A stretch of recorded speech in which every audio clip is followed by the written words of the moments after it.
The Lord be with you. And with your spirit. A reading from the Holy Gospel according to Luke.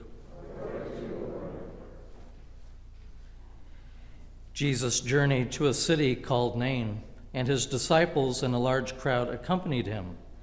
As he drew near to the gate of the city, a man who had died was being carried out, the only son of his mother, and she was a widow.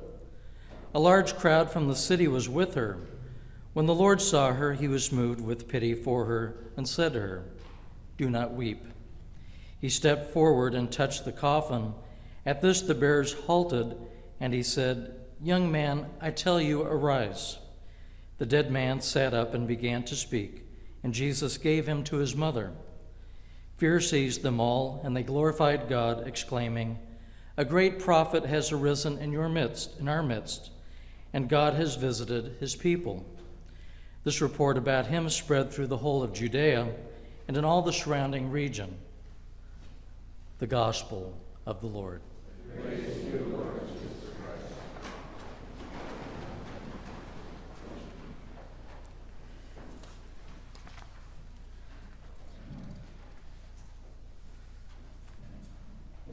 It's kind of nice to be back into ordinary time after the Advent and the Easter season, the Lent season, and all the different things we have to hear about.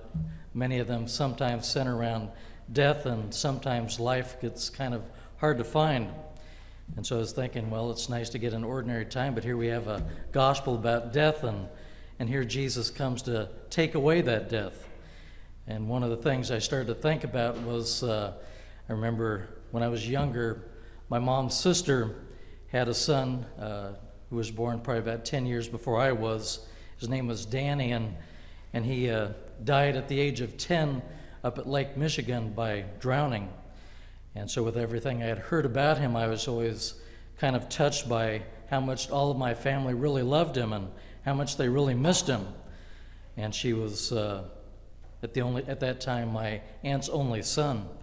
And then in my mid-20s, my godmother/aunt, I got to be pretty close with her whole family. My uncle was my mom's brother, and so I got to know her side of the family pretty well, and they became just like my own family.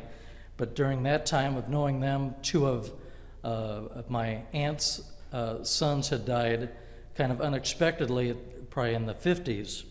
And so that was kind of a tough thing for her to watch two of her sons die kind of suddenly as they did.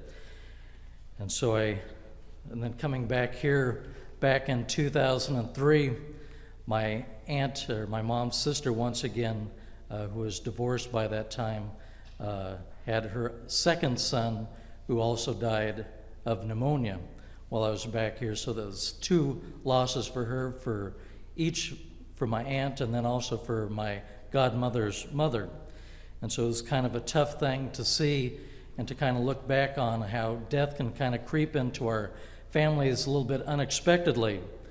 And I think probably some of you may have had similar experiences, but it's always a tough thing. And I think through it all, we really get to know God just a little bit better. We get a little bit closer to God than maybe that we were before. And I always kind of think back to how God must have been there with them at that time. But in today's world, we hear in the news often about how soldiers have been killed in Iraq, and we hear about people being murdered on military bases or killed on the streets of Boston, or massacres on school campuses and other public areas, and it doesn't seem like it's going to stop for these young people to be killed. Yet we can pray that Jesus will be with them too. And in the first reading in the Gospel, we hear the stories of God bringing back two children back to life from two widows. In the first reading, we hear God working through Elijah to bring back the widow's son back to life after they thought that he was dead. And in the Gospel, we hear Jesus bring back to life the only son of a widow in Nain. And so we hear about God's great compassion that he has for humanity and wanting life to still stay strong. But the common element in both accounts is that they are centered around two widows who seemingly lost sons. And so why does God bring them back? Could it be that God could see the difficulty that the women had gone through in dealing with the loss of their husbands? Or could it be that God could see that the women needed someone to channel their love through, namely their sons? And so we probably will never know the actual answer to that, but we can kind of suppose that could be part of it. And so when there's a death, it usually does one of two things. It makes people a little bit angry why God would let them die. Or the people feel the absence in their lives, and they need to have God a little bit more close in their lives to fill up that absence and that emptiness. However, our faith in God is not the reason for them to live or to die, but often a deeper faith can result from someone who by the grace of God lives when it seems that they could have died. At least that is what God would hope. So there's something very important to remember. As the Psalms remind us, we live 70 to 80 years in this world if we are strong. But with God, we can live forever. It is always our choice, and what we choose is not God's choice, but it is ours. So if we live foolishly here on this earth, placing our values and work towards only worldly things, we will have a hard time getting into heaven. However, if we live for God and in all that we do, God will have a magnificent end and a home ready for us when we die from this world to his heavenly kingdom. And so for all of us, hopefully, it will be the latter. As I was finishing up looking at the gospel and praying over it, I kind of remember back to in my first assignment down in Pekin, I was down to visit a lady probably in her late 80s in the hospital there in Pekin, and the whole family was around her, and they had thought that she was going to die that evening.